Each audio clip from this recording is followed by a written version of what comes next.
I'm Don, welcome to our studio. This channel is supported by all these awesome brands. Also, this channel will instantly die without the support of my patrons. This video is sponsored by ChimeriCollective.com. So we're painting this Chimeric Collective 3D printed model. I painted this model in just under an hour or roughly around 60 minutes. Although airbrushing kinda bores me, it's still the most efficient way to lay down your base colors. Here you see me airbrushing the Warpaint's Air Ultramarine Blue. This airbrush paints requires no thinning, although I would recommend a 0.4 needle and around 20-ish psi. And of course, make sure you clean your airbrush in between color changes. No thinning means you could focus on the mixing of colors. Like you see here, I mix white with blue and kinda create a highlight color. Also, no thinning means no ratio, meaning it's really easy even for people who just started airbrushing.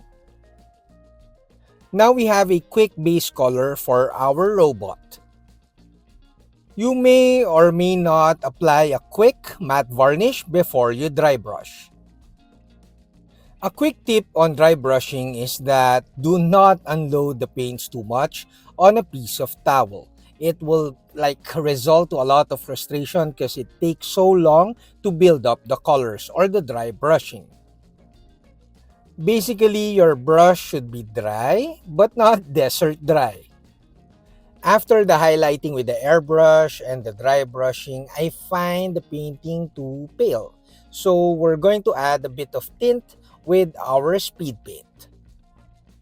I thin the speed paint roughly around 2 parts speed paint and 1 part speed paint medium. This allows me to have a more transparent tint, but at the same time using the color that I wanted. I applied 2 thin coats. However, the second coat was applied more on the bottom areas of the model. Of course, make sure to let dry in between coats. Now I am happy with the base color, the bluish tint, and some of the volume that I created via layers of washes. Now we apply some quick weathering. I'm not going for a heavily weathered look. I'm going for a not a new Mecha, but something that has been in use for a while but is not neglected. Meaning I won't apply too much rust, well basically just a few chipping with a rust colored brown, like you see in the video. Much like dry brushing, do not unload the paint too much in your sponge. However, make sure that you apply the sponge technique with very little pressure. Now we apply some more washes. This is actually an afterthought because this was not part of the plan of the painting process. But I wanted more blue tints at the undersides of the model. This will give more volume to my painting. A quick benefit of applying new tints or washes or filtering after the sponge technique is that we will tone down the sponge technique a little bit and it will give more volume to our painting. Also, it will tone down some of the very bright browns on the undersides of the model. This will give a more volumetric effect to our overall look of the painting of this model.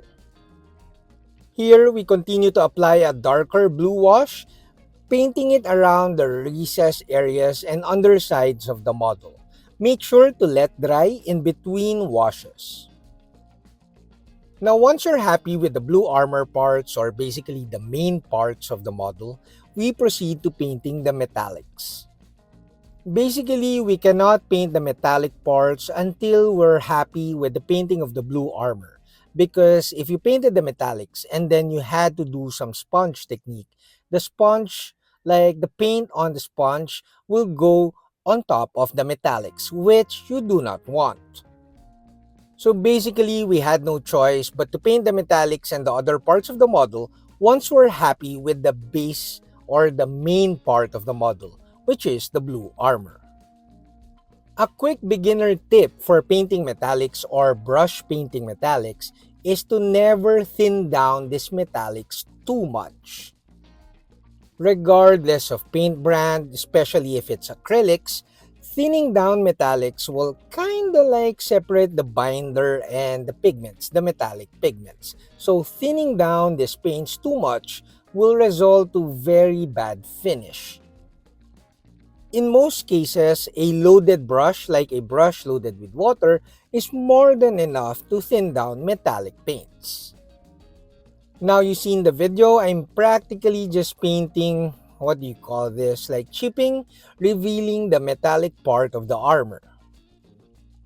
This is practically edge highlighting when it comes to painting the usual miniatures. But with this one, I opted to use the space for edge highlighting as my paint chipping method. This gives a more worn out look to the mecha or the robot, and it gives a very nice feel to the look of the blue armor. After applying the silver paint chipping, I decided not to apply some rust effects. Again, because I wanted like in-service like look for the robot, but not too neglected. Now you see me here painting the red parts of the model of the robot, of the mecha, basically to complement or add contrast to the blue armor. Again, this is painting for ChimeriCollective.com.